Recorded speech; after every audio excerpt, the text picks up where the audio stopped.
Чувашские мастерицы готовят необычный подарок республике ко дню вышивки. На 3-метровом полотне с помощью иголок и ниток они изобразили все муниципалитеты Чувашии.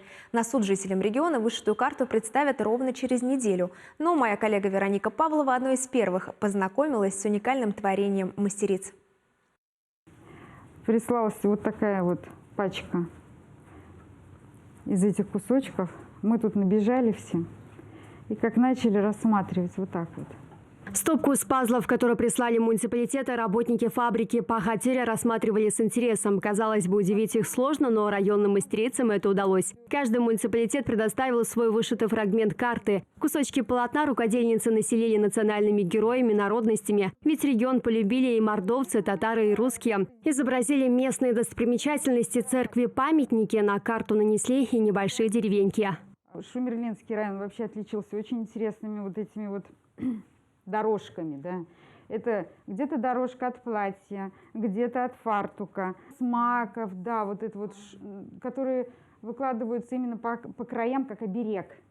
А если на карту посмотреть под другим углом, то многие элементы словно оживают, говорят работники фабрики. Бескрайние леса, причудливые холмы и овраги. Каждый фрагмент карты – это важный кусочек пазла, без которого выстроить общую картину не то чтобы невозможно, а просто нельзя. И все же нескольким районам пришлось переделать свою работу, выбивались из общей концепции.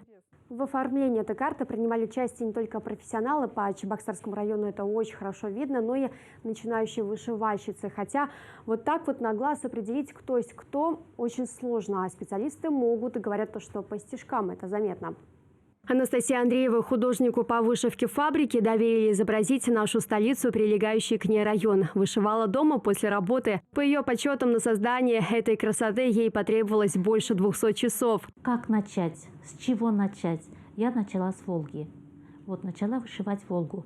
Как будто сговорившись с мастерицей из Маргаушского района, Волгу Анастасия Андреева решила изобразить в той же цветовой гамме, что и коллега. Даже узоры в работе выбрала такие же. Тем временем Мариинско-Посадский и Козловский районы Волгу-матушку увидели совсем другой. Фрагменты карты мастерицы фабрики объединят в общее полотно. Рамка, кстати, тоже будет вышита вручную. Только так, рассказывает Анастасия Андреева, можно раскрыть мелкие детали. Обрамление выполняет своеобразную функцию оберега, хотя без машинной помощи местами не обошлось.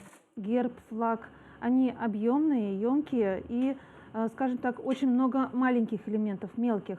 А на машине-автомате и через компьютерную программу это сделать гораздо проще. К слову, в Национальном музее уже есть вышитая карта Чувашии 1937 года. Новое творение чувашских вышивальщиц весом почти 10 килограммов переместят в ближайшее время в столичный музей. Какими мастерицы увидели остальные районы республики, можно будет узнать в день чувашской вышивки 26 ноября. Вероника Павлова, Виктор Степанов. Вести Чувашия.